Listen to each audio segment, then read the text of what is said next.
UGC कानून के विरोध में दहिया की शिव मंदिर के महंत यति राम स्वरूपानंद गिरी का आमरण अनशन लगातार तेज होता जा रहा है। आज उनके आमरण अनशन का 5वां दिन है। प्रशासन द्वारा सिविल अस्पताल रुड़की में भर्ती कराए जाने के बावजूद महंत का अनशन अब भी जारी है। यूजीसी कानून के विरोध में आमरण अनशन पर बैठे दहिया की शिव मंदिर के महंत यति राम स्वरूपानंद गिरी महाराज का संघर्ष और भी तीखा होता जा रहा है।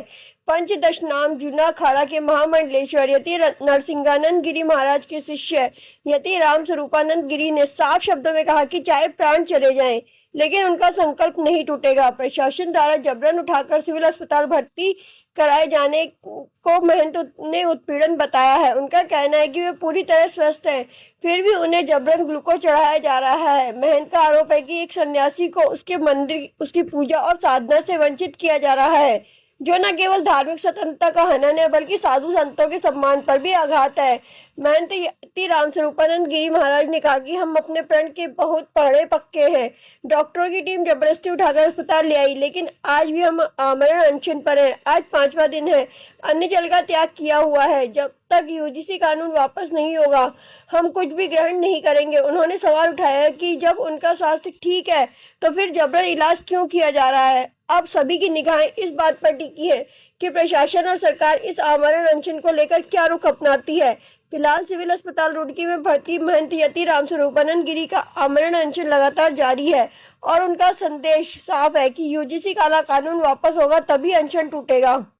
देव महादेव और जगत जननी मां बगलामुखी माता के चरणों में नमन करते हुए मैं महंत यति राम स्वरूपानंद गिरी शिष्य श्री पंचदश नाम जूना अखाड़ा महामंडलेश्वर यति नरसिंहा गिरी महाराज जी, मैं दहिया का शिव मंदिर का महंत हूं।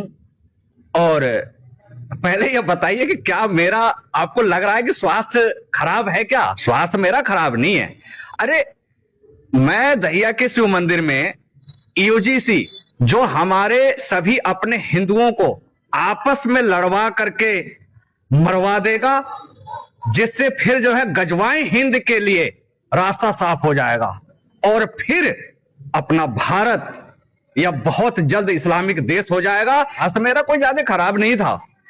अन्न जल हमने त्याग रखा था, लेकिन इसमें कोई हमारा ज्यादा स्वास्थ्य नहीं खराब था। हल्का सा जो है चक्कर आया था मुझे, और फिर जो है 4-5 जो है हॉस्पिटल से जो है डॉक्टर लोग पहुंचे और एम्बुलेंस लेकर के, और उसके बाद में फिर उन्होंने जो है यूरिन वगैरह जो है लिया और फिर उसके बाद में चेक वगैरह किया और फिर तुरंत बोले आपका जो है ऐसा है कि स्वास्थ्य जो है खराब हो सकता है और आप ऐसे नहीं रहेंगे यहाँ, अब चलिए हमारे साथ, आप चलिए। और मैंने उनसे कहा, मैंने कहा आपको लग रहा है कि मेरा स्वास्थ्य खराब है? और फिर वो जो है वो मेरे को वहां से जो है जबरदस्ती जो है उठा करके और ले करके जो है तुरंत जो है एम्बुलेंस में लाद करके और ले आए। जब हॉस्पिटल, सिविल हॉस्पिटल जो है रुड़की जब ला दिए, तो मैंने कहा कि भाई इतना सब जांच क्यों, मैं ठीक हूं, मेरा इतनी जांच क्यों कर रहे हैं? लेकिन बोले नहीं नहीं नहीं, कुछ हो सकता है आपका और ये सब जो है प्रक्रिया करनी पड़ेगी। और उसके बाद फिर होता क्या है कि मैंने कहा उनसे कि अब तो आपने कर लिया, अब तो मुझे भेज दो, लेकिन फिर भी उन्होंने नहीं भेजा और मुझे यहाँ पर फिर पुलिस जो है लगा करके और मुझे यहाँ हॉस्पिटल में रखा गया है। और आप देख रहे होंगे कि बोतल पे बोतल और उसके में इंजेक्शन डाल डाल करके जो है बराबर निरंतर जो है दिया जा रहा है मुझे। और मुझे पूरा का पूरा कहीं ना कहीं मुझे इसमें बहुत बड़ा षड्यंत्र नजर आ रहा है। और मैं तो अब किसी से क्या कहूंगा, और मेरी बात तो कोई अब सुन नहीं रहा है। नहीं नहीं, खत्म नहीं हुआ, हमने दिया था, लेकिन जब तक यूजीसी काला कानून ये वापस नहीं लेते, मैं कभी भी किसी भी दिन मैं जल समाधि लेने के लिए हरिद्वार पहुंच जाऊंगा। अगला कदम मेरा क्या रहेगा? अब मैं तो यहां बैठा हूं, आज भी मैंने आमरण अनशन में ही हूं, मैंने अन्न जल त्याग रखा है, तो आज भी आमरण अनशन पे ही बैठा हूं और बैठा रहूंगा मैं।